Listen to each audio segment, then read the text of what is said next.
un podcast de protagonistas y la verdad es que con un lujo de invitado que es Lorenzo Rivarés, que es un viejo, no porque él sea viejo, sino porque es una amistad ya de tiempo.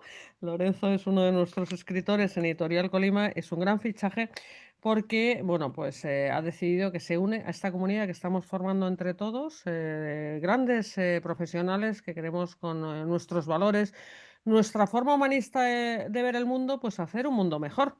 Pero bueno, de todo esto y un poco más vamos a hablar, pero antes, como en otras ocasiones, voy a dar paso a la directora de comunicación, que es Rocío Aguilar, de Colima, para Ujú. que nos presente adecuadamente a Lorenzo. Adelante, Rocío.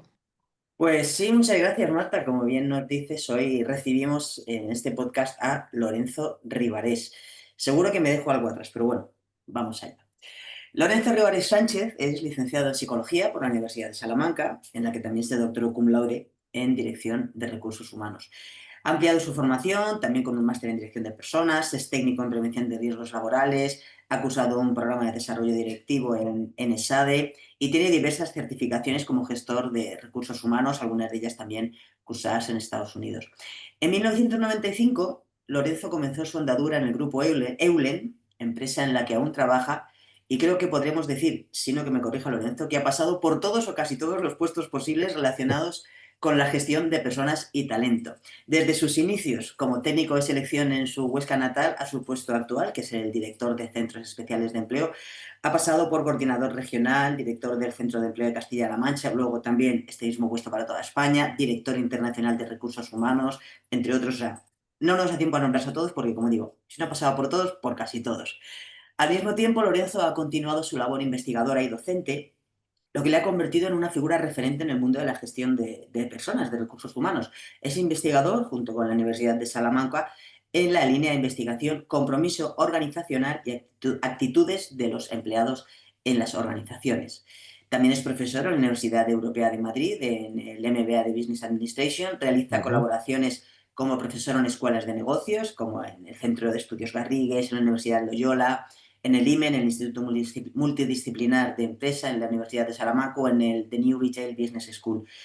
Y como a Lorenzo el tiempo le sobra, pues también le ha dado tiempo a escribir en estos últimos años varios artículos para medios especializados, tanto nacionales como internacionales. Ha sido coautor de varios libros técnicos sobre el manejo de recursos humanos, uno de ellos la evaluación del desempeño, y también ha entrado incluso en el mundo de la ficción, una ficción muy particular, que es la trilogía de relatos, retratos y retos humanos, libros de los que hablaremos más adelante. Estoy convencida, como decía antes, de que alguna cosa nos hemos dejado en el camino, pero bueno, lo importante es lo que viene ahora, que es la conversación entre Marta y Lorenzo. Lo que sí está claro es que toda esta trayectoria que os he contado convierte a Lorenzo Rivarés, sin duda, en uno de nuestros protagonistas, en protagonistas.org, en esta plataforma, que esta red de expertos que reúne profesionales de diversos sectores con un fin común, que es plasmar su experiencia, su conocimiento para mejorar el mundo. En este espacio, estos creadores de pensamiento y contenidos comparten ideas, visiones e intereses desde un punto de vista humanista. Y todos ellos son expertos con carreras dilatadas y contrastadas en campos muy diversos, por supuesto, para ampliar sus enfoques y poder llegar a inspirar a otras personas. Y bueno, ahí lo dejamos por ahora. Os dejo con Lorenzo y Marta. Bueno, bueno, lo haces casi sin respirar, hija mía. Muchas gracias. Bueno, querido Lorenzo, un lujo tenerte por aquí de nuevo en este espacio de protagonistas. Me encanta Gracias, te Marta. hayas unido. O sea, protagonistas Ujú, es mejor desde que tú estás aquí, ya te lo ujú. digo. Y de verdad que estoy súper contenta. ¿Tú cómo estás? Pues bien, un poco abrumado, porque claro, uno escucha a Rocío todas las cosas que he hecho y digo, ya, lo que pasa es que ya empiezo a tener unos cuantos años, no tiene mucho mérito. Sí, estoy muy motivado por el proyecto de protagonistas. Y estuvimos hablando, Marta, el año pasado y yo conozco a gente, profesionales que hay protagonistas. Y bueno, y nos conocemos hace tiempo, o sea que el estar en protagonistas no es una decisión, sino es casi una obligación. Si quieres estar compartiendo ideas con gente que tiene cosas que aportar de un punto de vista sobre las organizaciones y sobre las personas distinto y a veces complementario del que uno tiene, pues había que estar. O sea que muy contento de que me hayas aceptado, de que me hayas aceptado como miembro. Hombre, solo faltaba. Fíjate que efectivamente a ti te ha impresionado oír la trayectoria de uno propio siempre impresiona, pero yo al recordar tu trayectoria digo, es que se lo ha ganado a pulso. Pero no solamente es esto, en protagonistas lo que queremos, tú sabes aquello de Dios los cría, sí, Dios los cría, ellos se juntan. Ujú, Bueno, pues tendemos a juntarnos porque tú tienes ese talante y esa visión afín, que estamos todos ujú, los protagonistas, efectivamente, ya unos cuantos amigos que nos vamos encontrando en el camino y es esa sensibilidad, desde luego, por las personas, porque podemos hacer cosas si nos lo ujú, proponemos. Yo creo que es otra de las características de los protagonistas, la acción. ujú.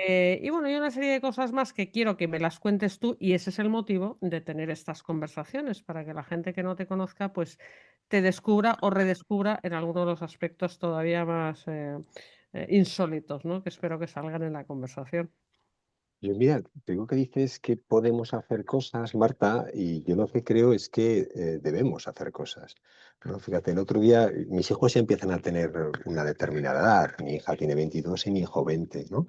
Y estábamos el otro día hablando de que hay que cambiar la sociedad, ¿no? Porque uno piensa en sus propios hijos o piensa en la gente con la que trabaja y fijaros, yo creo que la sociedad hay que cambiarla. Hagamos una reflexión. En el año 95 empecé a trabajar yo en Grupo Eulen, que ha dicho Rocío, por ahora trabaja en Grupo Eulen, ¿no? Hasta ahora digo, yo no me pienso jubilar, o sea, pienso estar muchos años trabajando, porque a mí la verdad es que me gusta meterme en jaleos, el trabajar y es una buena persona que trabajar. Bueno, hacía una reflexión el otro día con mis hijos, ¿no? Yo cuando empecé a trabajar en Grupo Eulen en 1995, el precio de una vivienda, que era la juventud, no casi no accede a la vivienda o está casi prohibitivo, estaba en torno a 10 millones de pesetas. Lo he buscado por internet. Precio medio de la vivienda de 100 metros, 66.200 euros. ¿Vale? Ahora el precio medio de la vivienda está en casi 240.000, o sea, se ha multiplicado por 3,6. Bueno, con casi 4 pisos de los de antes, compras un piso ahora. Vale, vamos a otro valor de referencia, el oro. En 95, un kilo de oro, que eso debería ser más o menos estable en todo el mundo, ¿vale? Costaba 13.300 euros, ahora cuesta 72.000.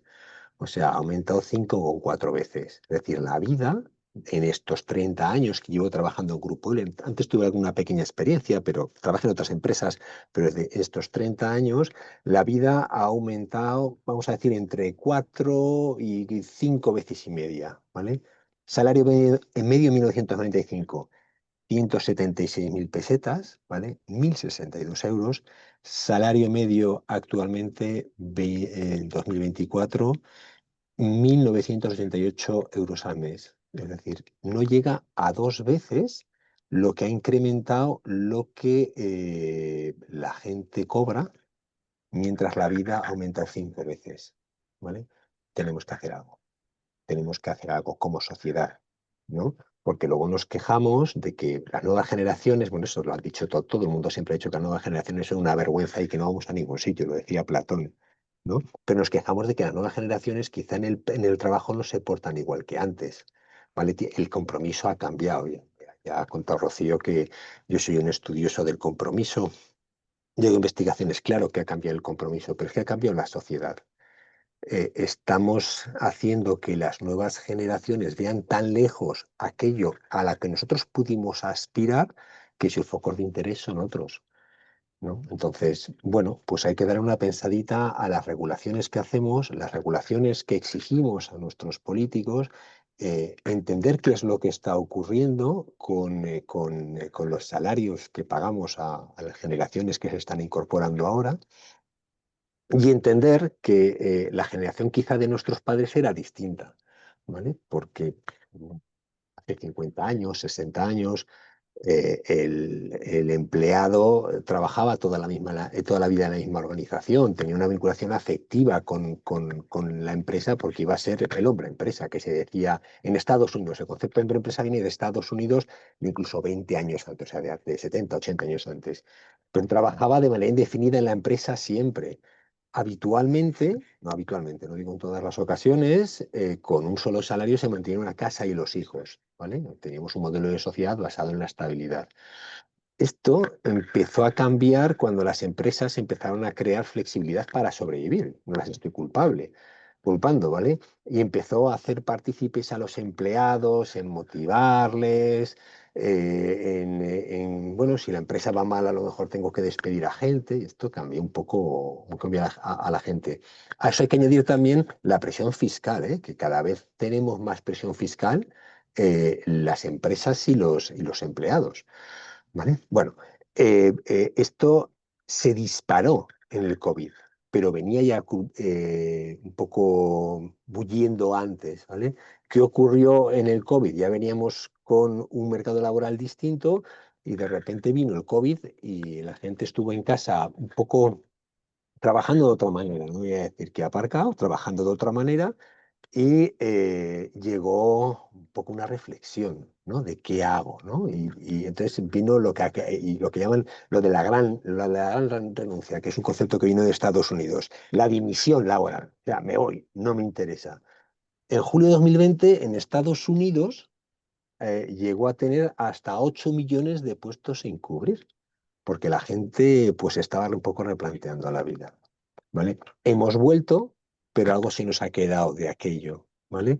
Y ahora tenemos un mercado laboral con una flexibilidad total. Mis hijos, que los dos están cursando sus estudios universitarios, pero trabajan los fines de semana, resulta que tiene una política variable, incluso en estos trabajos, en que si venden tienen variable y si no van a salario mínimo, ¿vale? Entonces, bueno, esto hace que los empleados tengan otra actitud.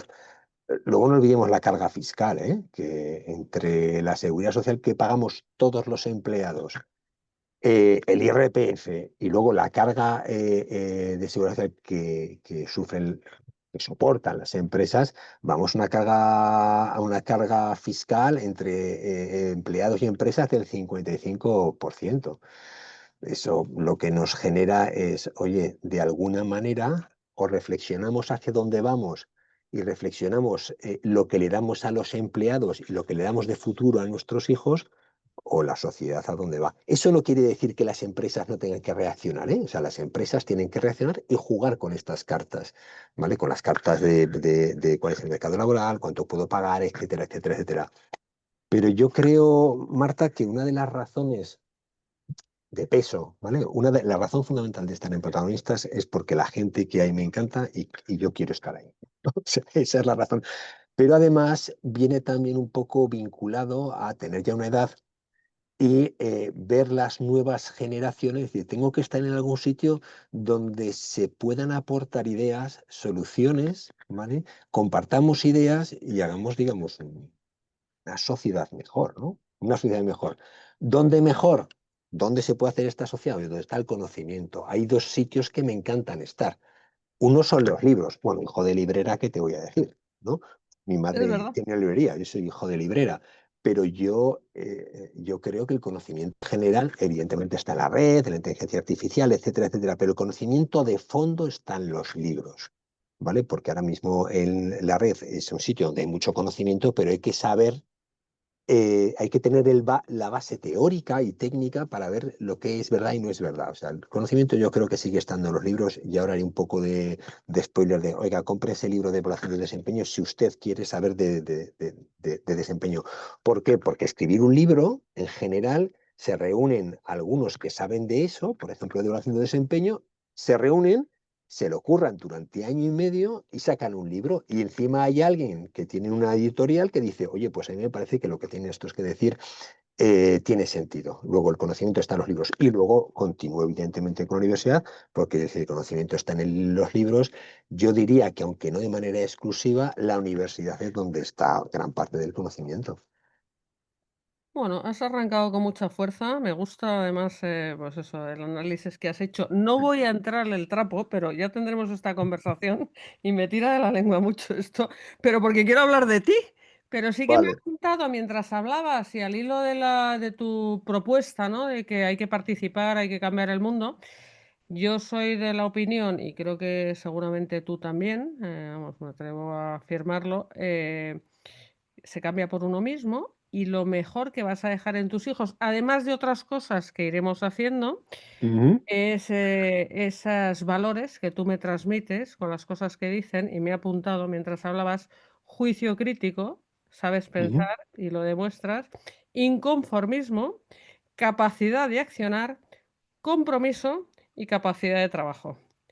mm, Somos mm, capaces de este legado, que no es poco, todo lo que has dicho, solo de oírte hablar, decía: "Es que esto me lo está transmitiendo con su forma de ver el mundo".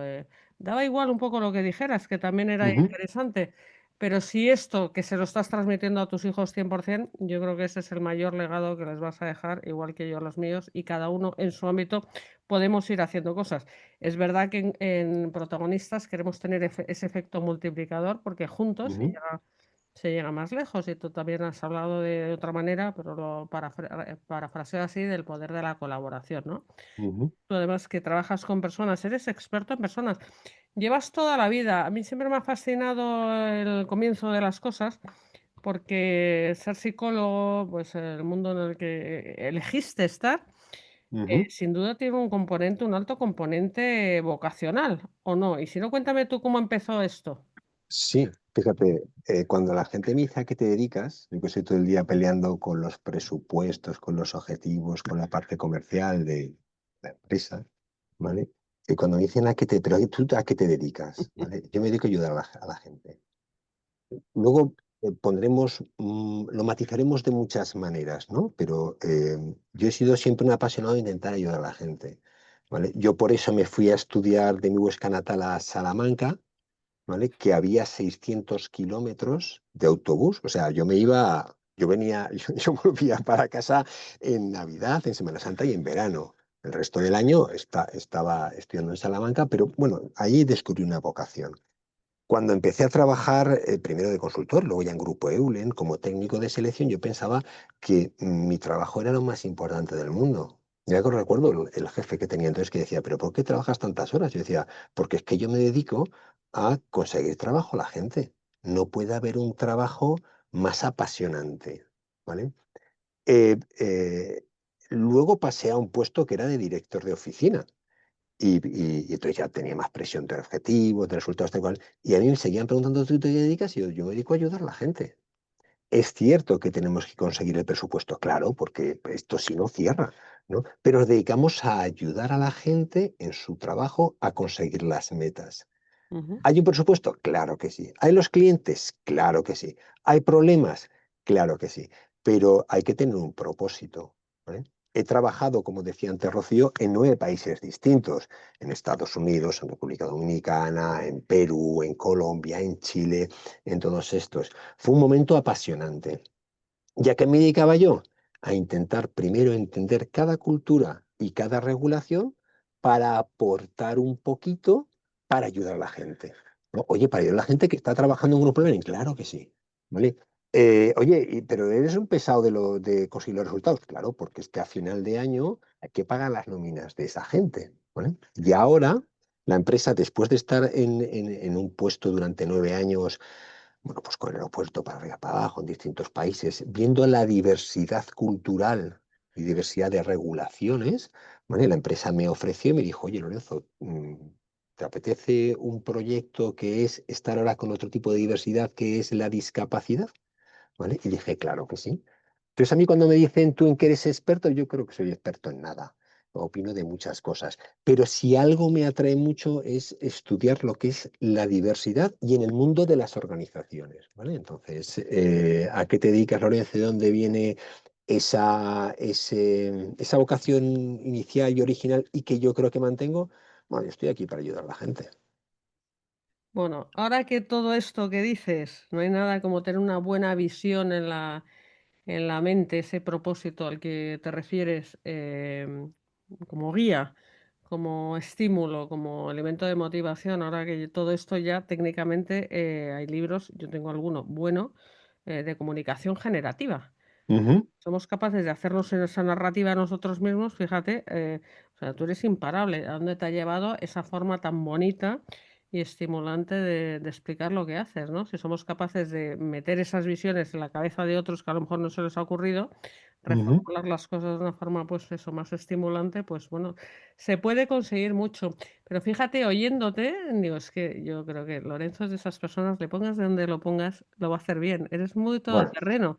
O sea, te veo más en, o dímelo tú, ¿te acuerdas aquello de haz lo que amas o ama lo que haces? ¿Tú dónde te ves más?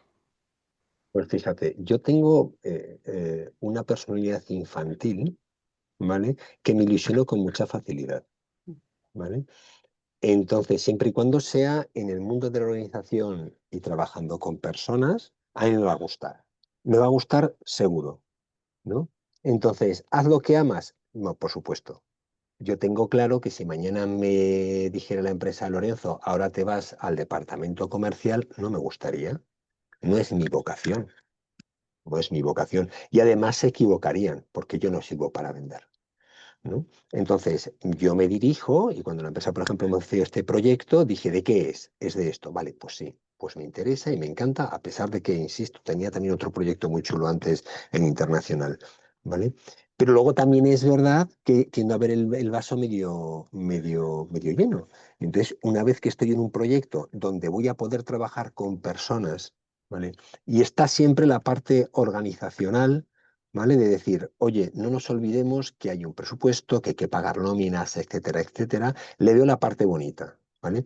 Yo creo que es una parte de personalidad mía, a veces quiero pensar que un poco infantil, ¿no? Porque mi mujer cuando se levanta los domingos por la mañana y yo desde las 7 de la mañana estoy con el ordenador estudiándome el último artículo de compromiso organizacional de un tipo que se llama Meyer, que vive en Canadá. ¿Qué haces? Es que no te puedes imaginar, le digo. En la última publicación, y me dice, eres un friki, eres un friki. Pero yo creo que soy un poco apasionado de todo este mundo, el mundo de los recursos humanos, de las personas, de las organizaciones.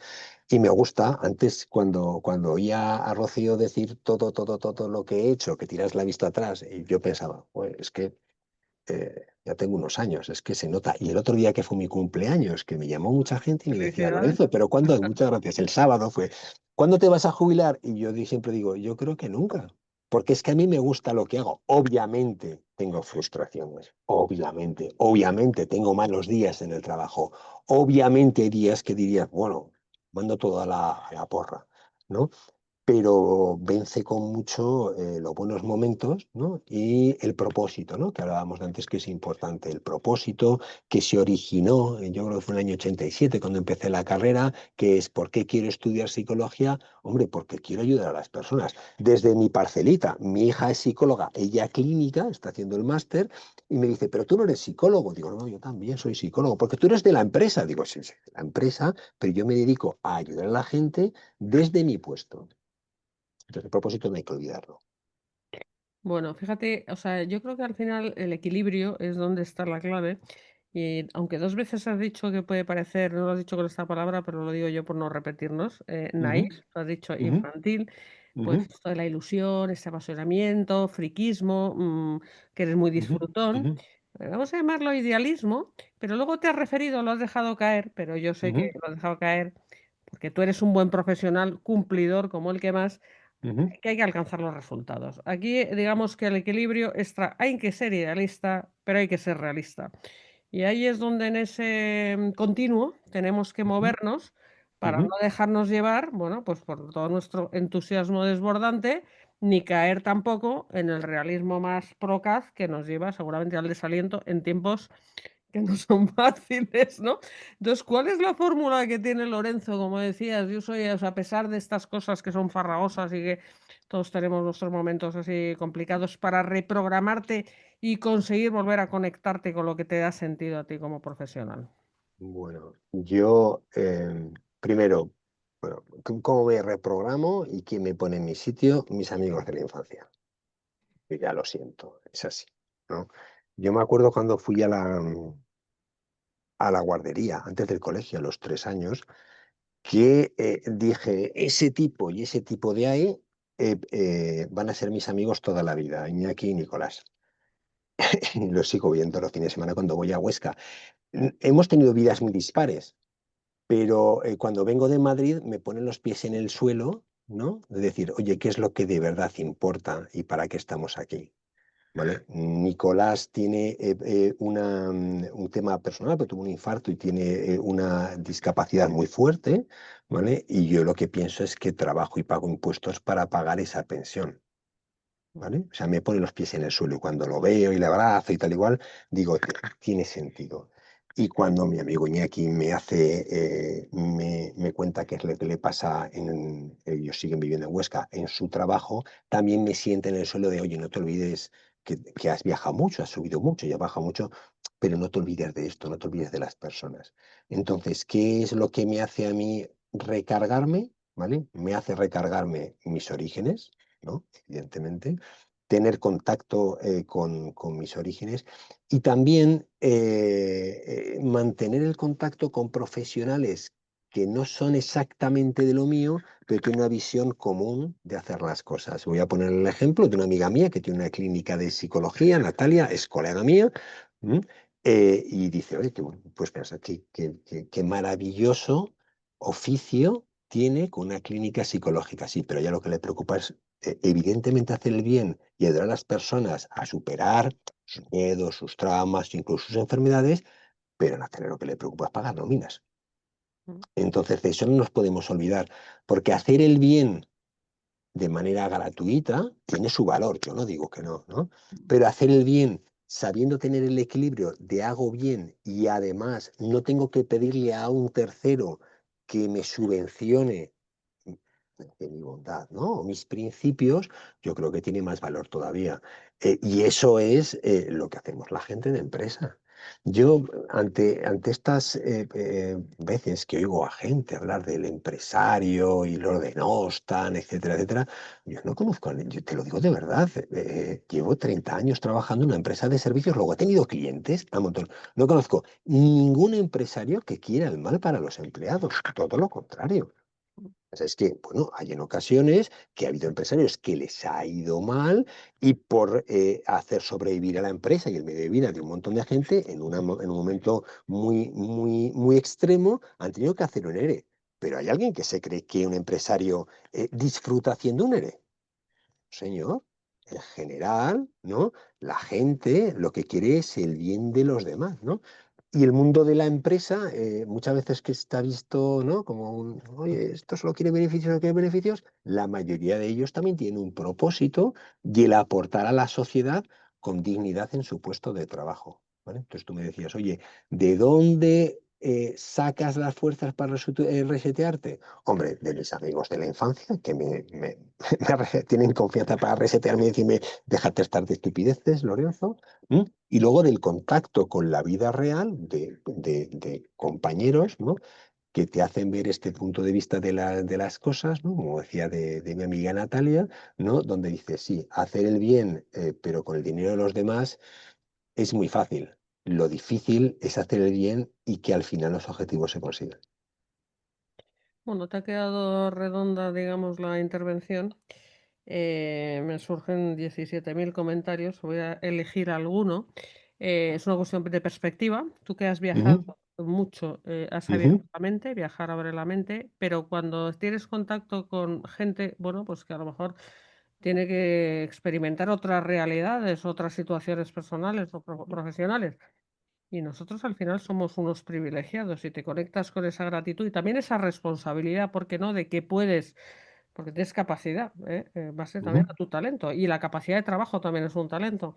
ujú. Contribuir a que entre todos vayamos haciendo nuestra parte del asunto, pues creo que eso es un, pues lo que estás haciendo tú, vamos, que me parece que es una maravilla. A mí me pasa igual, yo no me veo jubilada. Yo este año, hace 2 años he sido abuela, Lorenzo, y me veo ahí, yo qué sé, con los nietos en la oficina, en un parque ahí abajo en la sala de presentaciones, no sé lo que haré, pero aquí quedan muchas cosas por hacer todavía. Oye, me has recordado tú que hablabas de los libros y eso, tenemos que incorporarlo rápidamente en la presentación porque Ujú. como bien decía, traía Rocío en tu presentación, bueno, tú, además de docente, porque los que enseñamos lo que nos gusta es aprender, seguro que a ti te motiva también esto, ¿no? Estás Ujú, hace mucho tiempo involucrado en un montón de escuelas de negocios y de todos los sitios donde te llaman, compartiendo todo lo que vas aprendiendo por el camino. ujú, ujú, Pues te has molestado en hacer este ejercicio que también describías, esto de escribir ya es otro, un plus de profundización, etcétera, ¿no? Fíjate que cuando hablabas de hacer el bien, pero hacer las cosas bien, me ha venido a la mente un libro que leí hace años, que no sé si has leído, porque lo has clavado, siempre se me quedó esta frase, antes de que hablara de RSC, que todo ujú. ha evolucionado muchísimo, es un libro de Philip Kotler que se llama Innovation for the Good. ¿Te has leído tú ese libro? No, ujú, Pues él decía una máxima, que me pareció siempre una guía de trabajo, que hay que hacer el bien, pero hacerlo ujú, bien, que es exactamente lo que has dicho tú. ujú, Hay que hacer el bien, pero hacerlo bien. O sea, que es que no son cosas excluyentes, que aparece al final que, ¿sabes? Somos muy maniqueístas de esto o lo otro. No, no, es que hay que hacerlo todo, hay que hacer todo bien y además ujú, hacer el bien, ujú, ¿no? ujú. Entonces, vamos a precisamente, ya que hemos metido en la conversación el tema de los libros, cuéntame por qué tú tienes ese, además de que tu madre sea librera, que eso es un plus que no tiene nadie, cuidado, ¿eh? Sí, sí, sí, Eso sí, ya el te viejo de la viene, o librera. sea, eso ya lo llevas en la sangre, o sea, interiorizado, eso es una maravilla. Cuéntame Ujú. un poco enlazando con esto, ¿no? Con tu infancia y esa convivencia con los libros y tal. ¿Por qué pues, estás involucrado con, ¿sabes? Estando tan liado pues en la redacción y la escritura pues de varios proyectos colaborativos que no son fáciles y otros que tienes tú en cartera? Cuéntame qué es esto de la escritura para ti, ¿cómo lo vives? Pues mira, primero, lo vivo con mucha agonía. Yo no soy un buen escritor, yo soy un buen corrector. Entonces, cada vez que me meto en un jaleo de escribir, me conocen en casa, ¿eh? Sufro un montón porque escribo, reescribo, escribo otra vez, lo vuelvo a mirar y siempre digo, no vuelvo a escribir, no vuelvo a escribir. Llevo ya 5 libros. Pero porque tengo una especie de atracción-evitación con lo de escribir, ¿vale? Porque creo que es muy difícil. Yo insisto, yo no soy un buen escritor. Yo lo que hago es más o menos corregir bien y a base de eso saco algo que tiene cierta decencia. El primer libro fue un accidente, yo hice la tesis doctoral en 2010, le pareció al tribunal que era una tesis fenomenal y el presidente del tribunal me dijo, mire, usted debería escribir un libro sobre esto. Le invito a que lo haga, ¿vale? Porque este conocimiento no se puede perder en una estantería de la universidad, ¿vale? Y le dije, pues mire, no lo voy a escribir, porque a mí hacer la tesis doctoral me costó 14 años. Joder. 14 años porque yo ya trabajaba. Mm. 14 años en los que después de cenar estaba todos los días estudiando y trabajando sobre la tesis hasta la 1:30 de la mañana, ¿vale? Mi mujer no me lo recuerda, ¿vale? Durante 14 años. Entonces, cuando me dijo esto este señor, yo dije, el presidente le dije, no, le contesté, le dije, mire, le agradezco mucho la calificación, pero no lo voy a escribir. Vine a la empresa al día siguiente de haber presentado la tesis y el señor que aparca los Perdona, coches. ¿de qué era la tesis? Nos lo vas a decir, pero no puedo aguantar ya. ¿Sí? Sí, la tesis era un estudio de por qué funciona o no funciona el proceso de reclutamiento Tráete un amigo. Mm, Es mm, muy interesante, mm. vinculado con compromiso, con satisfacción, con implicación, con desempeño, ¿vale? También el porqué de los 14 años es porque hubo estudio experimental, ¿eh? O sea, bueno, pues yo me acuerdo que vine a la empresa donde hay un señor pues, que se dedica a un montón de cosas también a limpiar el garaje, etcétera, etcétera. Y encantador, muy buena relación que tengo con él, porque además como soy el primero que llega todos los días, pues todos los días, ¿qué tal Lorenzo? ¿Qué tal Lorenzo? Pronto por la mañana. Y me dice, ¿qué tal te fue? ¿Qué tal te fue? Y dije, yo, me han dicho esto, pero no lo voy a escribir. Y me dijo una cosa que me dejó roto. Me dijo, ay Lorenzo, tienes que escribirlo, porque tú que puedes y tienes la oportunidad, tienes que escribirlo por los que nunca lo podremos hacer. Joder, Me dio, ¿cómo te conocía? Te tocó el botón ahí. me tocó el botón y dije, lo voy a escribir, ¿vale? Entonces el primer libro lo escribí un poco, hay que brindárselo a Tomás, que fue el que me empujó a eso y dije, pues lo tengo que escribir, le regalé un ejemplar, ¿eh? Le dije, te lo escrito por ti, que lo sepas. El segundo libro Lo escribí porque nos reunimos varios amigos, que éramos todos directores de recursos humanos, gente, pues hay alguno que está ahora en protagonistas como Rosa Allegue o Tomás Otero, bueno, estábamos varios Ujú. y decíamos, oye, uno de los problemas que tenemos los de recursos humanos es que cuando hablamos no hay quien nos entienda. O sea, sacamos artículos de las relaciones laborales en Latinoamérica relacionados con el absentismo y la... Eso no hay quien lo entienda. ¿Vuestras familias saben a qué os dedicáis? No, no sabemos a lo que nos dedicamos. Realmente yo creo que no. Y vamos a hacer una novela y por capítulos, cada uno nos dedicamos a un capítulo, cada cual que habla de lo que quiera, pero la protagonista va a ser Irene Díaz Ortazu, la directora de recursos humanos. ¿Vale? Y cada uno que coja un capítulo y vamos a intentar darle una secuencia y ya está. Y me dijo, oye, ¿tú de qué quieres hablar, Lorenzo? En el primer libro. Y yo dije, bueno, pues yo de qué pasan las empresas cuando se incorpora gente que se conocen entre sí, de mi tesis doctoral, ¿no? Claro, claro, muy bien. Claro, y entonces yo hice un capítulo que hablaba de qué ocurre en una empresa cuando uno trae a su amigo, trae a su amigo, trae a su amigo y al final dentro de la empresa se genera una red que es ajena a la empresa y que cuesta mucho de regular o de trabajar con ella. Y lo vinculaba también con el sabor del café. Y hay una frase que me recuerdan mucho de aquel libro que me dicen, el café es como la vida, sabe amargo, pero se recuerda dulce, que es verdad, es fantástico el café. El café es amargo, pero recordamos dulce. Y hay veces que en la vida nos pasa lo mismo. Aquello lo vivimos en el día a día como amargo, pero luego resulta que cuando recuerdo lo que ocurrió, digo, me quedo con las buenas cosas.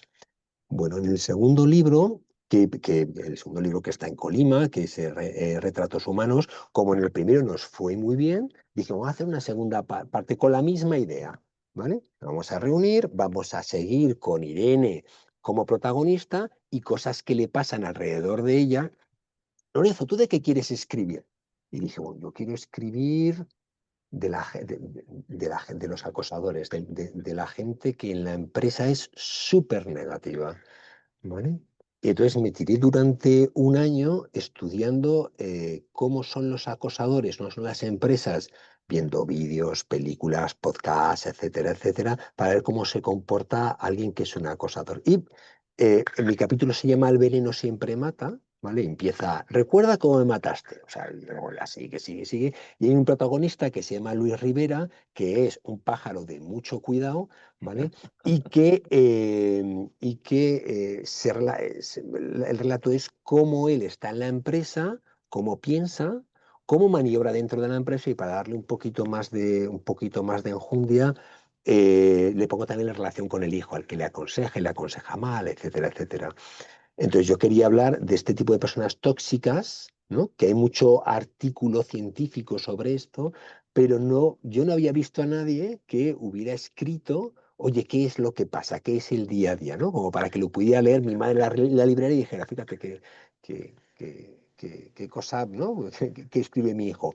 Y ya la tercera, ya estaba metido en internacional, el último libro, que es Retos Humanos, que pues estaba Luis Espósito, también estaba Rosa, Tomás Otero, etcétera, etcétera. Y yo dije, yo quiero escribir sobre la diversidad. Entonces, mi personaje se llama Chucho, ¿vale? Es un chico mexicano que viene a trabajar aquí a España, pero no tiene piernas, ¿no? Y entonces ahí, ¿cómo le va a Chucho dentro de la empresa, ¿no? Con Irene, con el resto de la gente, cómo ve él desde su silla de ruedas y desde su ser un extranjero, un emigrante, esta situación. Entonces tú me dices, oye Lorenzo, ¿por qué escribes? Pues fíjate, yo escribo estas novelas, ¿no? Las he escrito porque los compañeros de viaje eran maravillosos, pero para contar desde otro punto de vista determinadas vivencias que vivimos en el mundo de las organizaciones, ¿vale? Ujú. Con tres cosas muy distintas. La primera la tenía fácil, que era qué pasa con los amigos de las empresas, si es una práctica buena, es una práctica mala. La segunda, oye, ¿qué pasa con la gente tóxica en las empresas? ¿Cómo piensan, cómo son, cómo de retorcidos, qué impacto tienen? Y la tercera es donde estoy los últimos años, entre la diversidad por multiculturalidad o la diversidad por discapacidad. Y ya por último, el último libro que además está también publicado en Colima, se llama La evaluación de desempeño examen, donde dos grandes amigos y además grandísimos profesionales, Teresa Cervera y Carlos Cid, decidieron reunirnos a unos cuantos y hacer, oye, vamos a escribir sobre la evaluación de desempeño. Es un libro técnico, pero ese libro, yo siempre digo lo mismo. Enrique, que también está, Rodríguez Balza, que también está en Protagonistas, me dice, Lorenzo, siempre dices lo mismo. Siempre dices que es el libro que te hubiera gustado leer. Digo, sí, pero es que de verdad este es el libro que me hubiera gustado leer cuando empecé a estudiar cómo implantar evaluaciones del desempeño en 9 países Mm. distintos. Entonces, ese sí que siempre, en la universidad, mira, tuve ayer de este año, yo doy clase en el Master Business Administration a alumnos extranjeros en la Universidad Europea de Madrid. Y empezamos ayer, les doy hasta febrero, más o menos todos los martes de 6 a 10 de la noche. ¿Mm? Y ayer les recomendé el libro. Les dije, es que si queréis, sé que está en español porque tengo alumnos chinos, nigerianos, tengo alumnos de Perú, tengo alumnos de Italia, tengo alumnos georgianos, tengo un montón siempre. Le Ujú. digo, sé que que está en español, pero en cuanto sepáis un poco de español, este es el libro que deberíais leer para entender la evaluación del desempeño, ¿no? Como concepto general. Porque insisto, ¿no? Que hay que estar apegado donde está el conocimiento. Y el conocimiento está en todos los sitios. Pero si alguien quiere saber dónde está el conocimiento, evidentemente está en los libros y también en la universidad. Y ya con esto que me enrollo mucho, yo me acuerdo, mi suegra todavía vive, hace muchos años compró un caniche y ya porque quería, estaba viuda y quería compañía. Y me acuerdo que le regalamos el libro Cómo educar a un caniche. Y me decía, pero, vamos a ver, pero ¿para qué quiero leerme esto? Digo, porque hay un experto en educar caniches que habrá una editorial que le habrá dicho, escribe esto, hazlo, léetelo, que seguro que te va bien. Bueno, el caniche duró 15 años, ¿eh? O sea Ay, que que el bueno. libro no está mal El escrito. libro no está mal escrito. No sé si el caniche duró 15 años por el libro, pero la educación del caniche sí que dependía de él, ¿no? Además, yo le decía, acuérdate de cómo hicimos que mi hija, fíjate que tenía 22 años, dejara de llorar por las noches, pues porque nos compramos el libro del doctor Estevil Duérmete Niño. Y te Sí, sí, daba sí. un protocolo de cómo hacer las cosas cuando estás en esa situación. La verdad es que como, ¿qué te voy a contar yo que me dedico a esto en cuerpo y alma? O sea, pero me gusta que lo expliques de esta manera, porque además recuerdo perfectamente, hablando de tus libros más literarios y evidentemente Evaluación del desempeño, coincido que es un gran libro técnico que era necesario Ujú, escribir y el hecho de que lo hayáis hecho entre varios profesionales le da ese plus de valor, ¿no? Porque cada uno al final tiene sus cosas y su estilo, etcétera, de hacer, pero recuerdo perfectamente todos tus capítulos, porque eran muy impactantes de todos los libros ujú, y y me gusta que cuentes, o sea, todo el trabajo que hay detrás para que la gente, mm, o sea, ujú, se percate de lo que esto supone. Hablábamos del trabajo de profundización, pero, o sea, tener al alcance de la mano, en unas pocas páginas condensada, todo un proceso de vida, de acumulación de sabiduría, que luego hay que filtrarlo, argumentarlo, limpiarlo, depurarlo y que eso nos lo den en una cápsula, es que a mí me parece algo, digo, es tan mágico. O sea, ¿sabes? A mí yo la angustia que tengo es que, ¿sabes? Voy contando los años que me quedan y los libros que me quedan por leer y ya estoy en modo, ¿sabes? No me da tiempo, no me da tiempo, aceptación, entonces hay que ser más selectivo. Por eso hay que tener buenas lecturas, lecturas de calidad, que eso es lo que intentamos hacer entre todos, ¿no? ujú, ujú, Humildemente, ¿no? Mayor o menor acierto, pero bueno, esos libros en los que tú has participado son buenísimos y efectivamente, entonces cuando hablábamos de cómo vamos a cambiar el mundo, es que hay esa responsabilidad también de uno formarse más. El otro día, no ujú, sé, en uno de estos podcasts, como hago tantos, no me acuerdo quién me lo decía, me decía, no, se equivocó Stephen Covey cuando decía que estamos en la era del conocimiento. Digo, estamos en la era del conocimiento. Ahora mismo el conocimiento, Lorenzo, que tenemos a disposición de cada uno de nosotros como individuo es, o sea, tenemos bibliotecas de Alejandría al alcance de un clic y gratis. Tú te puedes hacer todos los cursos en las mejores universidades del mundo gratis. Otra cosa es que la sociedad, por N factores, bueno, pues no quiere aprovecharlo o determinados individuos no quieran aprovechar todo lo que está a su disposición, ¿no? Pero bueno, ujú. persistiremos en hacer buenos contenidos porque creemos que que el mundo se puede cambiar a través de los libros, además de otras cosas. Ujú, ujú. Tú fíjate que hablabas ahora de cuánto cuesta escribir un libro. Ya, yo no sé cuánto cuesta publicarlo y todo eso, pero me imagino que es una barbaridad porque hemos hablado de esto mil veces e insisto que soy hijo de librera. Pero yo me acuerdo con la evaluación de desempeño a examen, la primera reunión que tuvimos con Carlos y con Teresa, dijeron, oye, mira, os hemos elegido a vosotros pues, porque sois director de recursos humanos, pues, bueno, doctorados, con másters, con certificaciones, etcétera, etcétera. Oye, vamos a ponernos unos deberes y dentro de 6 meses nos vemos. Tuvimos, oye, ¿tú de qué vas a hablar yo? Nos repartimos un poco las tareas, ¿no? Yo 6 meses más tarde, ahí estaba. Yo no sé si soy muy listo o muy tonto, yo soy muy cumplidor y muy trabajador. Vamos a ver, cuando me dice, oye, tú eres muy trabajador, yo creo que sí, ¿no? Yo estoy aquí a las 7 de la mañana y me suelen dar las 6 de la tarde, o sea, eso, ya solo eso, horas hecho, ¿no? Soy trabajador, sí que soy. Me acuerdo que a los 6 meses nos reunimos y volvimos a repartir tareas. Volvimos otra vez, llevábamos un año trabajando en el libro. Te puedo asegurar, Marta, que yo 4 días a la semana le metía al libro. Le metía conocimiento, voy a ver esto, voy a estudiarme esto, este punto de vista, qué dice esta asociación, qué dice esta universidad, qué dice... Y al año tuvimos una crisis. Yo no sé si pasa en todos los libros, ¿no? Pero a mí me han dicho muchos autores que eso pasa. Y hay un momento en el que el libro va o no va. ¿Vale? Y hay veces que habrá miles, millones de libros en cajones guardados, maravillosos en cajones guardados. Ujú. Y me acuerdo que tuvimos una crisis el grupo y Carlos dijo, oye, yo no sé si tenemos que seguir para adelante porque hay que hacer otro esfuerzo más para sacar el libro adelante. Y le dije, Carlos, aunque tenga que, yo qué sé, que hacer lo que sea, por favor, llevo un año, 4 días a la semana invirtiendo mis noches en el libro. Vamos a ver, primero, el esfuerzo es descomunal. Y Mm. además, segundo, le decía, yo creo que es que el libro, y además había, con Rosa nos intercambiamos capítulos y tal, digo, y además es que el libro va a ser una maravilla. Es decir, lo tenemos que escribir por responsabilidad. Entonces, sí que es cierto que si te has enfrentado al ejercicio de una página en blanco y sabes lo que cuesta al final algo con sentido que salga ahí, el esfuerzo es descomunal y que también es verdad que cuando lees algo que te gusta, el placer es inmenso, ¿eh? Y insisto que me sigo levantando, entre semana me levanto muy pronto, pero el fin de semana me levanto a las 7 de la mañana y es para leer artículos de opinión, artículos técnicos y también libros, porque ese tiempecito de por la mañana tener el tiempo para ti, ¿no? Eso es impagable. Y sí que valoro cuando algo está muy bien escrito, que está bien escrito, pero también el placer que supone decir, fíjate qué bien está esto.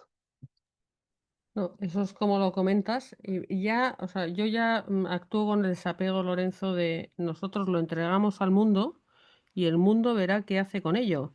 Pero Ujú, el trabajo bien hecho, o sea, eso nos lo llevamos puesto todos los que creemos que estos son palancas de transformación. O sea, que yo creo que hay ujú, que persistir. Yo hice, echando la vista atrás, un MBA en el año 91, o sea, un poco antes de que tú entraras en Eulen.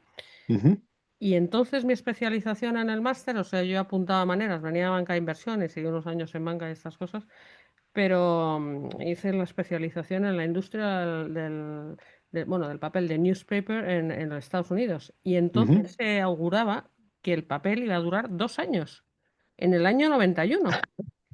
Pero estamos aquí algunos que nos hemos empeñado que esto, o sea, hay que seguir con ello. Lo que pasa es que hay que reinventarlo y efectivamente, eso lo que hay que hacer es selecto, porque hay tanta avalancha de todo. Yo a veces, Ujú, la ujú, gente, claro, hay gente que escribe que es muy terapéutico, interesante, pero digo, vale, pero no se lo digo así, pero entre nosotros, por hacerlo fácil, no merece la pena ser publicado. O sea, tú contigo mismo, si es que tampoco hay que publicar todo lo que se escribe, ¿no? Pero sí ujú, pero bueno, entre todos iremos viendo que esto tiene algún sentido. Espera, que me olvido apagar el teléfono, pero bueno, podemos seguir hablando. Bueno, voy a dar paso a, así, apago el micro, no molesta el teléfono. A ujú, Rocío, ya que estamos con la sección de los libros, que nos da unas estupendas recomendaciones de lectura que hace ella siempre. Nos va a traer ujú. seguro alguno de los libros de los que hemos hablado, pero no importa, hay que enfatizar los mensajes. Rocío, adelante.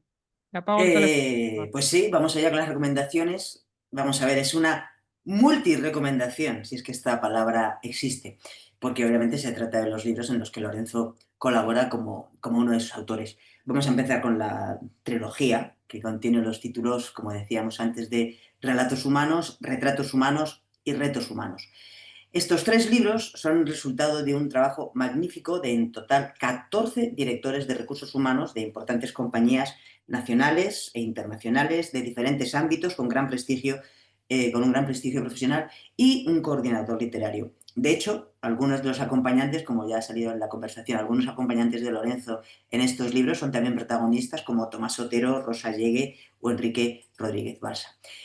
Los 3 libros tienen una estructura común, en cada uno de ellos los autores de forma independiente escriben un relato, pero todos tienen un trasfondo común, la vida y el trabajo de Irene Díaz de Otazu, que es la directora de recursos humanos de una empresa ficticia que se llama Green Technology.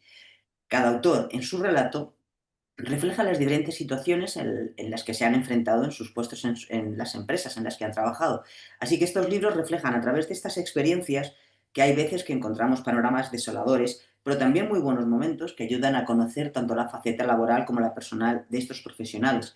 Esta trilogía constata que la esencia de las empresas la forman las personas, sus sentimientos y sus emociones. Y no quiero olvidar, que antes lo mencionábamos un poco de pasada, pero en la charla también se ha hablado de este libro, también la evaluación del desempeño a examen.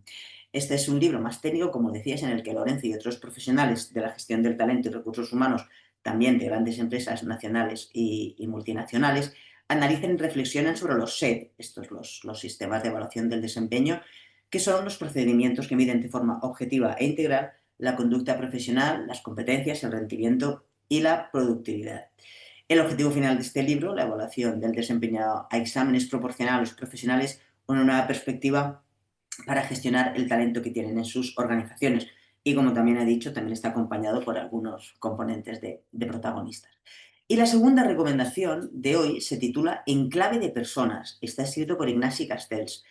Este libro pone de relieve que la empatía y las relaciones humanas se han convertido en factores clave para el éxito. Este libro es una guía para transformar el entorno laboral, mejorando las relaciones interpersonales, fomentando un ambiente de trabajo más saludable y productivo. Parte de una serie de preguntas como ¿qué hace a las empresas más o menos humanas? ¿Quiénes generan más rechazo en un equipo de trabajo? ¿Qué comportamientos poco empáticos exhiben en ocasiones las personas en situaciones de poder? El libro es un llamamiento a tratarnos como personas, sea cual sea el rango que ocupemos en la organización, a practicar la empatía como herramienta básica para mejorar las relaciones entre jefes y colaboradores y, en definitiva, humanizar las empresas. Estas son las recomendaciones de hoy, espero que os gusten y, como siempre, sabéis que todos nuestros libros están en nuestra web www.libreriacolima.com, que si no están los buscamos, y si estáis en Madrid nos podéis visitar en nuestra tienda física de la calle Covarrubias, número 28. Muchas gracias.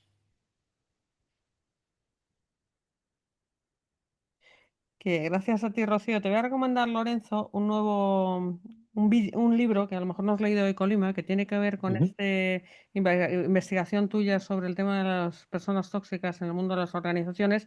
Una ujú, novela que tenemos también de una directora de recursos humanos que se titula Nadie enciende el mundo. No sé si has leído este ujú. libro nuestro. No, pero me lo voy a leer. Te va a interesar, ya verás. Bueno, hemos hablado bastante de libros, tú ya quieras o no quieras, ya eres un escritor consumado y por Bueno, lo tanto cuento contigo para todas estas iniciativas literarias en curso. Tenemos, ya sabes, una serie de artículos ujú, espectaculares de los protagonistas, unos en el área de recursos humanos y otros en el área del management, o sea que cuando te apetezca, vuelca alguna píldora de sabiduría en folio y medio, está chupado para ti. Y luego cuento contigo en el nuevo libro que estamos preparando, que todavía no lo voy a desvelar aquí al ujú, público, pero que todos internamente sabemos que tenemos ahí deberes y tiene que quedar algo potente como lo que tenemos ya, la primera antología hecha. Te iba a preguntar otra cosa, por acabar de estos últimos ujú. minutos, exprimirlos adecuadamente. ¿Cuál es la cualidad que tú más valoras en las personas, Lorenzo? A ver, que esto ha sido una conversación muy fácil. Una pregunta te tengo que hacer así un Sí, poco. una Aquí pregunta te un pillo, aquí te poco. mato. No. Fíjate, yo creo que la cualidad que más valoro en las personas sería la lealtad, ¿vale? La lealtad a otros, que tiene una parte de generosidad, ¿no? Cuando alguien es leal a otro, ¿no? Hay que ser leal con quien te es leal, hay que ser leal en todos los lugares, ¿no? En la empresa, evidentemente con tu equipo de trabajo. Yo creo que hay que ser leal con el jefe y si el jefe o la jefa no te gustan, cambia de trabajo, ¿no? Yo tengo la suerte de poder llamar por teléfono a todos los jefes que he tenido, con los que te aseguro que he intentado ser leal 100%, aunque a veces no he estado de acuerdo con ellos, ¿vale? Y cuando he tenido gente trabajando conmigo, yo creo que disfruta de una gran lealtad por su parte, ¿no? Porque el conocimiento o que en un momento dado nos entendamos o no nos entendamos, eso va a pasar, pero si es leal uno con otro, sincero y también generoso, no sé, no tenía la respuesta preparada, pero así a bote pronto que a veces son las buenas, yo diría que es la lealtad como concepto general, lealtad. Ujú. Y ahora te podría preguntar, pero sería demasiado fácil, ¿cuál es el defecto que más abominas? Pero lo voy a preguntar de otra manera. ¿Cuál es uno de los peores males de nuestro tiempo que tú tienes identificado? Yo creo que uno de los principales males de nuestro tiempo es la soberbia. ¿Vale? Creer que lo sabes todo o creer que esto dentro de la empresa y fuera de la empresa. Mira, yo con gente de mi equipo tuvimos una reunión reciente, hace un mes más o menos, en Barcelona y hablábamos de puntos fuertes, fortalezas y debilidades. Yo creo que una cosa que me representa es que desconfío de mí. Es decir, cuando uno está en la empresa especialmente y piensa, fíjate, yo no quiero ser como esos, o hay gente que critica a esos otros, y digo, oye, no seré yo como ellos o como ellas, ¿no? Entonces hay veces que desconfío de mí mismo y hay veces que criticamos la falta de lealtad de compañeros de trabajo y yo muchas veces digo, oye, ¿y no serán ellos lo que piensan que el desleal soy yo? ¿No? Entonces yo creo que una cosa que me representa es que me cuestiono mucho a mí mismo y me cuestiono mucho mis acciones. No digo que sea perfecto, por supuesto, ¿no? Que tengo un montón a pesar de estos planteamientos, porque una frase que me representa es que desconfío de mí, desconfío, intento verme desde fuera para saber si mis acciones son leales, no leales, leales, sí, leales o éticas o no lo son, ¿no? Y me lo planteo mucho. Hay gente que dice o que piensa que eso es inseguridad, y es posible que sea que en el fondo soy un poco inseguro, ¿no? Pero me cuestiono mucho a mí mismo, desconfío de mis acciones, las pongo en cuestionamiento mucho. Decía, no te voy a preguntar por debilidad, bueno, ya te la digo yo. No sé si es una debilidad o al final es una fortaleza, ¿eh? Las cosas como son. Bueno, yo personalmente lo tengo claro. Yo solo confiaría en alguien como tú, en quien en todo caso, aunque no me hubieras contado esto, confiaría porque tú eres buena gente. Te dije antes de entrar en el podcast que se te nota la beta de campo, porque cuenta ahora ya para terminar, porque me ha encantado la anécdota de la lechería. Bueno, el tema de la lechería, claro, yo soy de un sitio muy pequeño. Dicen, oye, tú eres de ciudad. Yo no soy de ciudad. Huesca tiene 56.000 habitantes. Es un pueblo, ¿no? Y nos conocemos todos, ¿no? Pero ya hace años que salí de Huesca, salí en el 80 y tantos, ¿no? Y es cierto que hay que adecuarse a que la vida cambia. Y mi bisabuela tiene una lechería. Ya no existen las lecherías. Yo me acuerdo cuando era pequeño en Huesca, iba a comprar la huevería, ya no existen las hueverías, ¿vale? Si me apuras, lamentablemente están desapareciendo las librerías porque está Amazon, ¿vale? Yo creo que no desaparecerán, porque el ir a la librería y que te recomiende el librero no es lo mismo que te recomiende un ordenador, por lo menos para lo que es mi generación, ¿no? Yo creo que no desaparecerán, ¿no? Pero la vida va evolucionando, ¿vale? Nosotros tenemos que tener, como decimos al principio, un propósito, cada cual que tenga el propósito que quiera, ¿vale? Para cursar en esta vida, ¿no? Este caminito que es, pero lo importante no es llegar muy lejos, ¿no? Lo importante es con quién haces el camino, ¿no?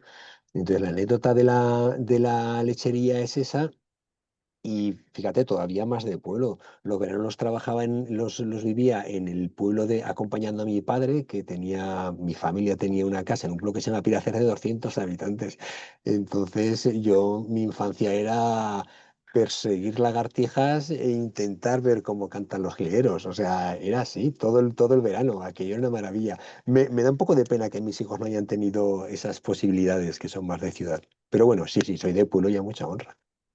Sí, efectivamente, por eso lo he dicho, como un elogio, y también la suerte que hemos tenido, efectivamente, esa es la mejor infancia que has podido tener. Ujú. Yo también Sí. he tenido una buena infancia, afortunadamente, a la que estoy agradecida, y la suerte que tú y yo que tenemos de haber conocido lo que era una lechería y de poder seguir disfrutando de una librería, lo Ah, que bueno, nos sí, sí, dure eso por todavía. supuesto, y eso que dure un montón. Sí, sí, porque yo insisto que es cierto que hay mucha gente que compra cosas por estas plataformas, que están muy bien, ¿eh? O sea, Amazon es una plataforma, por cierto, que empezó con un señor que tenía librería, ¿eh?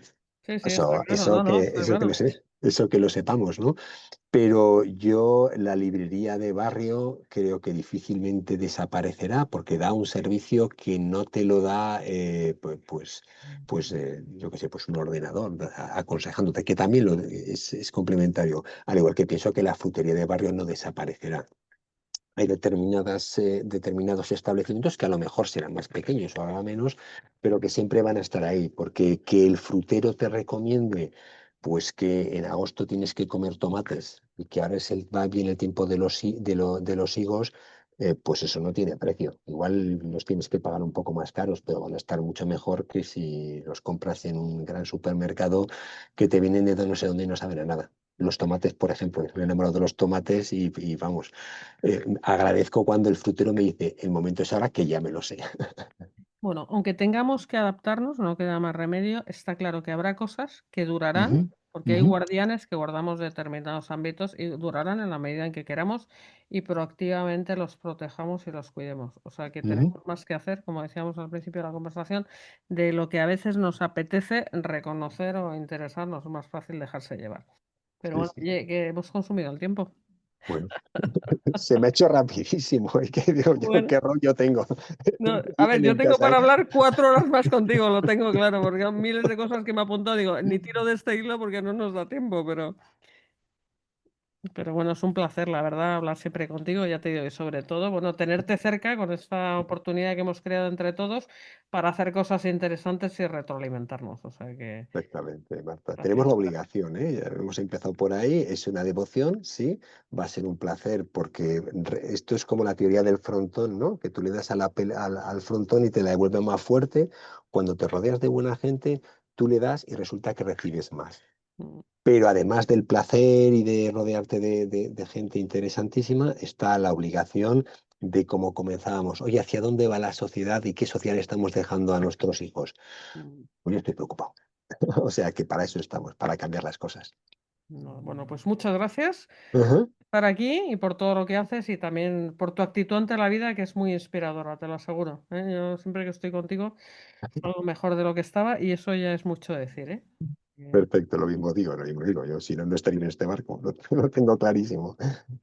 Bueno, pues gracias a Lorenzo, gracias a Ujú. todos los protagonistas, a todos los que escucháis este espacio, por supuesto a todo el equipo y en especial a Rocío Aguilar, que está a los mandos del podcast. Está muy pronto. Muchas gracias. Protagonistas es una red de profesionales con dilatadas trayectorias, unidos para potenciar intereses, visiones y pensamiento, siempre con una perspectiva humanista y una praxis ética. Un proyecto para compartir conocimientos y experiencias inspiradoras y construir un mundo mejor a través de la reflexión, el pensamiento crítico, la puesta en común y el intercambio de perspectivas. Porque juntos llegamos más lejos.